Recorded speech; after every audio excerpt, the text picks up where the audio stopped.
Tuve un accidente hace 26 años. Eso ocurrió cerca a Bogotá. Fue un atentado contra mí, lo cual me produjo una lesión medular T3.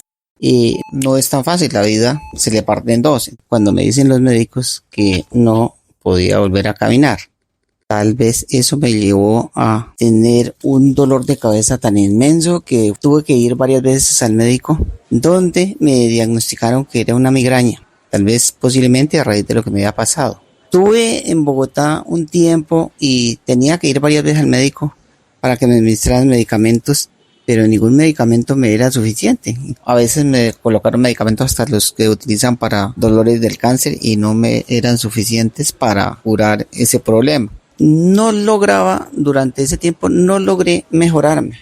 Decidí venirme para Villavicencio donde un familiar y estuve un año, pero ni siquiera durante el año y tomando medicamentos no fue posible curarme de ese problema. Entonces, ya cansado y viendo que no encontraba ninguna solución a esto, decidí irme para el campo en una finca que tenían mis padres.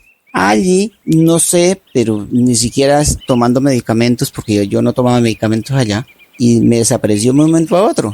Entonces, pues yo creo que posiblemente haya sido el contacto con la naturaleza que me quitó ese problema, porque yo no tomaba ningún medicamento. No hay otra explicación a eso. Un dolor inmenso que no me lo curaba con nada, que no me permitía conciliar el sueño, que no podía dormir. Y no hay otra explicación. Me considero una persona sumamente sensible. Las circunstancias externas me pueden calar o afectar de manera muy intensa, de manera positiva o negativa. Y justamente a principios de este año como familia estábamos pasando por un proceso de convivencia que me afectó emocionalmente de manera desmesurada. Para esas fechas mi hermano y yo viajamos a San José de Suaita, Santander, donde vive nuestra abuela paterna. Es un pueblo bastante pequeño, muy hogareño, porque nos conocemos entre todos. Sin embargo, para esas fechas, como bien sabemos todos, estábamos pasando por el fenómeno del niño, por esas secuelas, por esas manifestaciones de la naturaleza frente al daño que hemos generado, con carencia de lluvias y con una presencia incontenible del sol, razón por la que la altura de los ríos, de las cuencas y de los pozos allá en San José de Suaita eran muy bajos, excesivamente bajos. Sin embargo, luego de ya casi 12 días llegó nuestra tía con nuestros 2 primos y la mamá de ella. Decidimos, después de muchas ocasiones, subir a la Cascada de los Caballeros, que es un cuerpo natural de agua muy bello.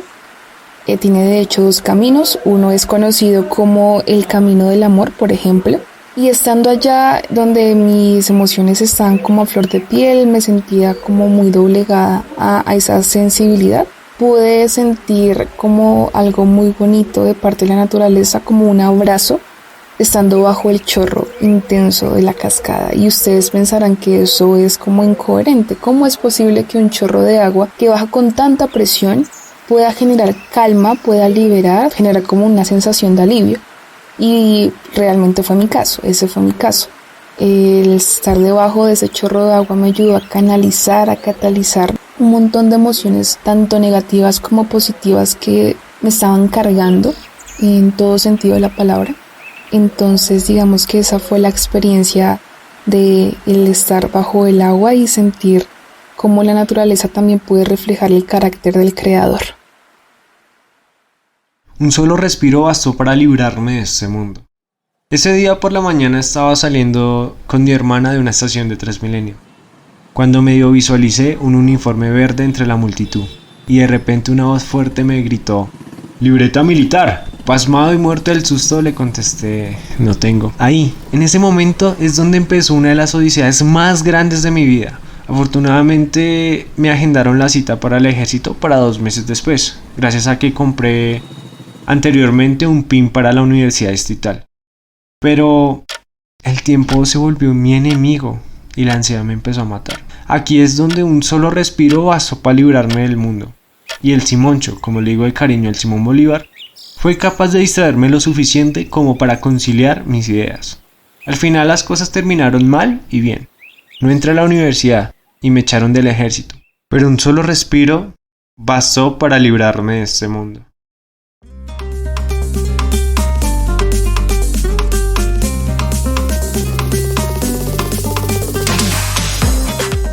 La cercanía con la naturaleza va más allá del existir con ella. De hecho, existe un término para referirse a todo esto, conocido como biofilia, que es la conexión innata que tenemos los seres humanos con las plantas y los animales. Esta plantea que el estar rodeado de naturaleza genera un impacto positivo en nuestras emociones y formas de pensar. Dicho término se usó por primera vez gracias al psicólogo Erich Fromm, pero fue hasta los 80 que el biólogo Edward Wilson detalló más el concepto en su libro Biofilia, el amor a la naturaleza o aquello que nos hace humanos. Allí, definió la biofilia como el impulso de asociación que sentimos hacia otras formas de vida para sentirnos en paz y en armonía.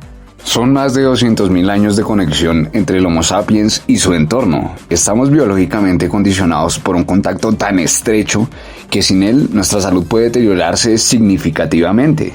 Y es que si lo pensamos bien, el humano lleva realmente muy poco siendo citadino, nada en comparación de todo el tiempo que ha estado estrechamente relacionado con los ecosistemas. Hablar de biofilia es hablar de bienestar.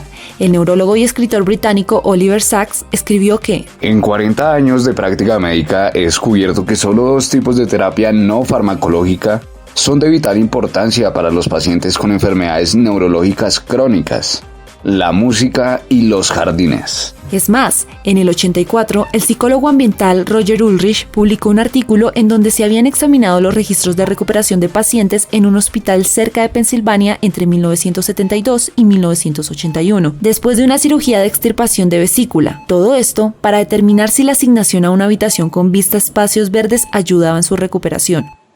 El resultado fue que 23 de estos pacientes con vista a un escenario natural estuvieron menos tiempo en el hospital luego de la operación, recibieron menos evaluaciones negativas por parte de las enfermeras y tomaron menos analgésicos potentes, a diferencia de otros 23 pacientes en habitaciones similares, pero con ventanas que daban a un edificio de ladrillos. Tener la naturaleza cerca a nosotros nos ayuda en un montón de escenarios. ¿Sabías que hay un síndrome llamado síndrome de la tristeza urbana o trastorno por déficit de naturaleza? Pasamos hasta un 90% de nuestro tiempo en espacios cerrados. Pero, ¿qué podemos hacer si la vida ya se construyó así? Dentro de estructuras altas, con vista al edificio de al lado, rodeados de ladrillos, cemento y pintura probablemente blanca. Teniendo en cuenta la biofilia, varios lugares han emulado a la naturaleza en los espacios habitados.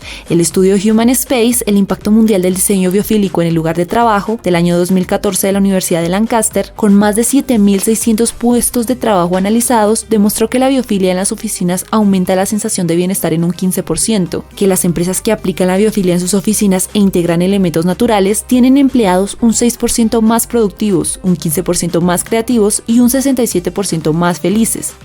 No solamente un diseño biofílico brinda estos beneficios, también reduce la ansiedad en un 37%, la depresión en un 58% y el cansancio de los empleados hasta en un 38%. Aparte, el 59% destacó la importancia de la luz natural, un 19% la tranquilidad, un 18% la vista al mar y un 15% los jardines exteriores. Los expertos notan que este interés por integrar la naturaleza en entornos citadinos ha crecido. Varias multinacionales están construyendo edificios bajo los parámetros de la arquitectura biofílica como Amazon o La Joya, que es la ampliación del aeropuerto de Singapur. Hacer un diseño biofílico va más allá del tener plantas en tu casa. Es cambiar la forma en que contemplas el espacio, integrar el exterior con lo interior, usar imágenes que aludan a entornos naturales, hacer analogías con materiales, texturas, formas y aromas que la recuerden. Pasemos de esta teoría a la ejecución. ¿Cómo podemos hacer un diseño biofílico? Necesitaremos iluminación natural idealmente, si no se puede, una iluminación artificial, que simule la natural, también una ventilación cruzada de aire, en mobiliario que sea con tonos de madera y rocas, y no estaría de más usar materiales reciclados. Y sabemos que muchas viviendas hoy en día no cuentan con un espacio para hacer un jardín, pero se puede optar por jardines verticales naturales o artificiales. Aunque si tienes el espacio, un pequeño huerto no caería nada mal. Otro elemento para usar en un diseño biofílico son las fuentes de agua, idealmente con sonidos suaves. Y como el ejemplo de los pacientes en hospitales, es importante una vista con exteriores naturales.